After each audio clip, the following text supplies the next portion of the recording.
사사기 6장 1절에서 10절까지의 말씀입니다. 이스라엘 자손이 또 여호와의 목전에서 악을 행하였으므로 여호와께서 7년 동안 그들을 미디안의 손에 넘겨주시니 미디안의 손이 이스라엘을 이긴지라. 이스라엘 자손이 미디안으로 말미암아 산에서 웅덩이와 굴과 산성을 자기들을 위하여 만들었으며 이스라엘이 파종한 때면 미디안과 아말렉과 동방 사람들이 치러 올라와서 진을 치고 가사에 이르도록 토지 소산을 멸하여 이스라엘 가운데에 먹을 것을 남겨두지 아니하며 양이나 소나 나귀도 남기지 아니하니 이는 그들이 그들의 짐승과 장막을 가지고 올라와 메뚜기 떼같이 많이 들어오니 그 사람과 낙타가 무수함이라. 그들이 그 땅에 들어와 멸하려 하니 이스라엘이 미디안으로 말미암아 궁핍함이 심한지라. 이에 이스라엘 자손이 여호와께 부르짖었더라. 이스라엘 자손이 미디안으로 말미암아 여호와께 부르짖었으므로 여호와께서 이스라엘 자손에게 한 선지자를 보내시니 그가 그들에게 이르되 여호와께서 이같이 말씀하시기를 이스라엘의 하나님 내가 너희를 애굽에서 인도하여 내며 너희를 그 종되었던 집에서 나오게 하여 애굽 사람의 손과 너희를 학대하는 모든 자의 손에서 너희를 건져내고 그들을 너희 앞에서 쫓아내고 그 땅을 너희에게 주었으며 내가 또 너희에게 이르기를 나는 너희의 하나님 여호와이니 너희가 거주하는 아모리 사람의 땅의 신들을 두려워하지 말라 하였으나 너희가 내 목소리를 듣지 아니하였느니라 하셨다 하니라. 아멘. 사사기 6장 1절에서 10절의 말씀에는 다시 이스라엘이 하나님을 배반하고 이방신을 섬기는 잘못된 선택을 하여 고통을 당하며 하나님 앞에 울부짖는 장면들을 볼 수 있습니다. 이스라엘 백성들은 하나님을 올바르게 섬기다 하나님을 떠나고 다시 섬기기를 반복하고 있습니다. 그 배반이 4번 반복된 상태가 오늘 6장으로부터 시작됩니다. 이스라엘 백성들은 어려움에 처하면 울부짖으며 하나님께 고통에서 구해주실 것을 원합니다. 이 응답으로 하나님께서 사사를 보내고 그 사사를 통해서 이스라엘의 문제가 해결됩니다. 해결되면 안락한 생활을 하면서 다시 하나님을 떠나 이방의 신을 섬기며 하나님 없는 삶을 살아갑니다. 그러다 어려움을 당하면 다시 하나님을 찾고 하나님이 사사를 보내시고 그 사사를 통해 구원을 받게 됩니다. 이렇게 악순환이 반복되다 보면 점점 더 좋지 않은 상황으로 더 악하던 형태로 이스라엘 백성들은 이집트에서 가나안으로 이끌어 주신 하나님의 은혜에 감사함을 잃어버립니다.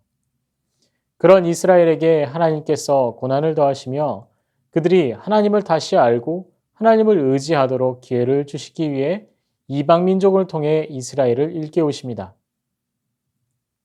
사사기 6장 1절의 말씀입니다. 이스라엘 자손이 또 여호와의 목전에 악을 행하였으므로 여호와께서 7년 동안 그들을 미디안의 손에 넘겨주시니 하나님께서 7년 동안이나 미디안으로 인하여 이스라엘 민족이 고통을 겪도록 하셨습니다. 그리고 그 고통은 상상을 초월하는 고통이었습니다. 2절 말씀에 미디안의 손이 이스라엘을 이긴지라. 이스라엘 자손이 미디안으로 말미암아 산에서 웅덩이와 굴과 산성을 자기들을 위하여 만들었으며 라고 기록하고 있습니다.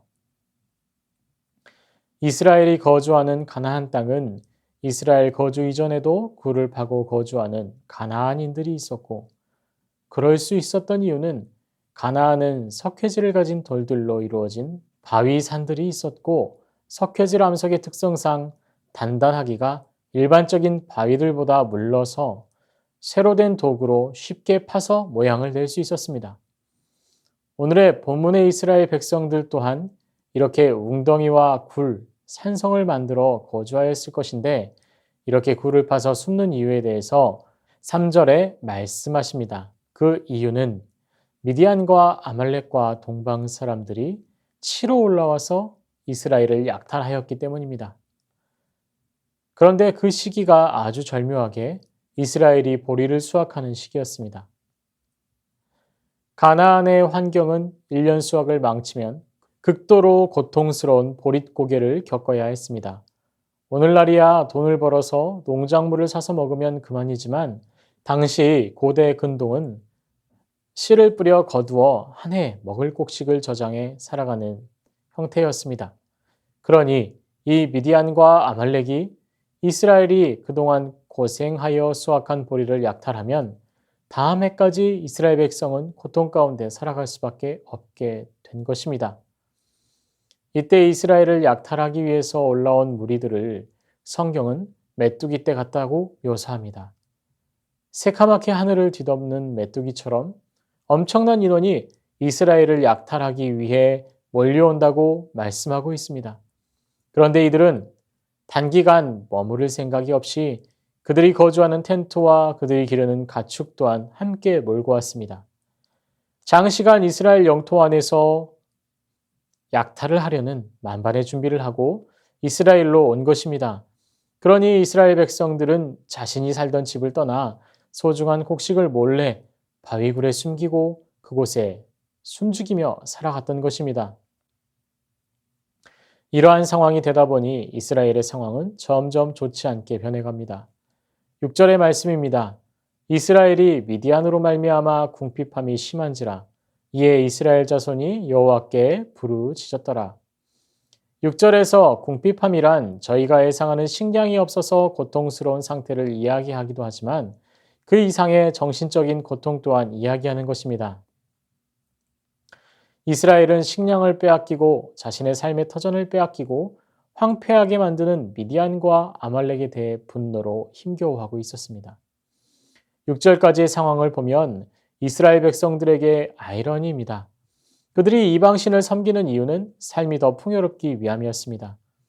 가축이 새끼를 많이 낳고 농사가 풍년이 들어 매일매일 먹을 걱정을 하지 않고 지내는 것, 그것이 이스라엘이 원하는 결과였습니다. 하지만 이스라엘의 선택은 오히려 그들이 생각한 선택의 정반대의 결과를 가져오게 됩니다. 우상을 섬겼더니 그들의 재산은 약탈당하고 그들의 삶의 터전은 황폐하여지고 그들이 기르던 가축은 모두 빼앗기고 죽임을 당합니다. 주변의 가나안 백성들의 삶의 방식을 그대로 답습했더니 잘 되는 것이 아니라 오히려 더 고통스러운 상황이 되었습니다. 하나님을 떠나 고통당하는 이스라엘. 하나님의 입장에서 이스라엘이 괘씸함을 보았을 때 도와주시지 않을 것이지만 그렇지 않으셨습니다. 하나님께서 이스라엘에게 하신 언약을 신실하게 지키시기 위해서 계속해서 그들에게 도움의 손길을 보내십니다. 그리고 이스라엘에게 하나님이 누구이신지 다시 한번 더 알려주시고 아말렉을 쫓아내실 것이라고 말씀하십니다. 8절 후반절과 9절 말씀을 읽도록 합니다. 이스라엘의 하나님 내가 너희를 애굽에서 인도하여 내며 너희를 그 종되었던 집에서 나오게 하여 애굽 사람의 손과 너희를 학대하는 모든 자의 손에서 너희를 건져내고 그들을 너희 앞에서 쫓아내고 그 땅을 너희에게 주었으며 하나님은 이스라엘을 도우시고 보호하시는 분이라는 것을 다시 한번 명백하게 말씀하십니다. 이스라엘 백성들은 일상에서 부유함과 풍요로움을 누리기 위해서 우상 숭배를 선택하여 더 고통스러운 상황에 처하게 됩니다. 마찬가지로 저희도 일상의 풍요를 누리기 위해 가끔 믿음을 저버리고 믿음의 고백들을 잠시 접어두고 세상과 타협하여 영리를 누리려 하는 모습을 보이기도 합니다. 하지만 결과적으로 믿음을 떠난 결정은 언제나 손해로 돌아오기 마련입니다. 예수님이 가르쳐진 기도문, 주기도문에도 오늘의 일용할 양식을 기도로 하나님께 구할 것을 말씀하십니다. 하루에 일용할 양식, 우리에게 주어지는 모든 것이 하나님이 허락하시지 않으면 우리에게 주어지지 않기 때문에 예수님 또한 그렇게 기도하라고 저희에게 알려주신 것입니다. 일용할 양식은 우리의 노동이나 수고로 벌어들이는 형태를 가지지만 궁극적으로 우리에게 그것을 허락하시는 분은 하나님이심을 기억하시길 바랍니다. 세상의 것으로 교훈 삼지 않고 세상의 것으로 일용할 양식을 구하려 하시지 마시고 하나님께 기도로 구하고 하나님과 축복의 은혜 가운데 일용할 양식을 공급받는 지혜로운 성도 되시기를 소망합니다. 말씀을 붙들고 기도합니다. 세상의 것으로 만족함을 누리려는 욕심을 버리게 하시고 오직 하나님으로만 만족하게 하옵소서. 삶의 주권이 하나님께 있음을 인정하고 하나님께 구하는 지혜를 허락하옵소서.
나라와 민족을 위해 기도합니다.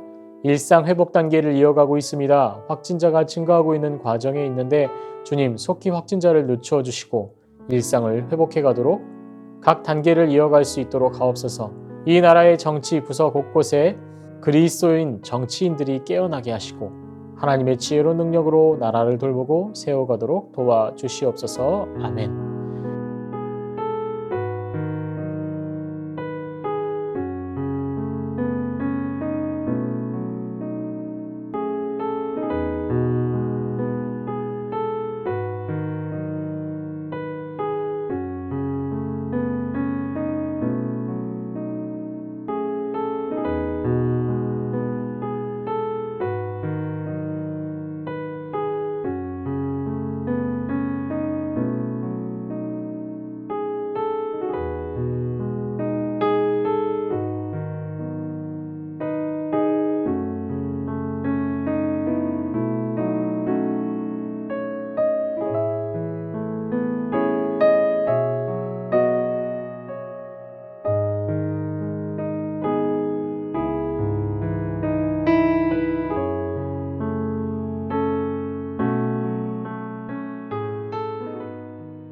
교회를 위해서 기도합니다. 수능이 일주일 앞으로 다가왔습니다. 하나님, 12년을 공부하고 노력한 내용을 평가하는 날입니다. 우리 아이들이 긴장하지 않고 순적함 가운데 시험을 잘 풀어가도록 하옵시고 건강을 보호하여 주시고 상황과 여건을 이끌어 주시옵소서. 새순교회가 지역사회의 빛과 소금의 역할을 하게 하시고 능력 있음으로 복음의 충만함으로 소문나는 교회 되게 하시옵소서.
금요일은 과테말라 도익찬 노행자 선교사님을 위해서 기도하십니다. 주민들이 코로나의 심각성을 알고 방역수칙을 잘 지키도록 도와주시옵소서. 노방전도, 방문전도, 구제사역에 필요한 모든 물품이 채워질 수 있도록 도와주시옵소서. 환우들을 위해서 기도합니다.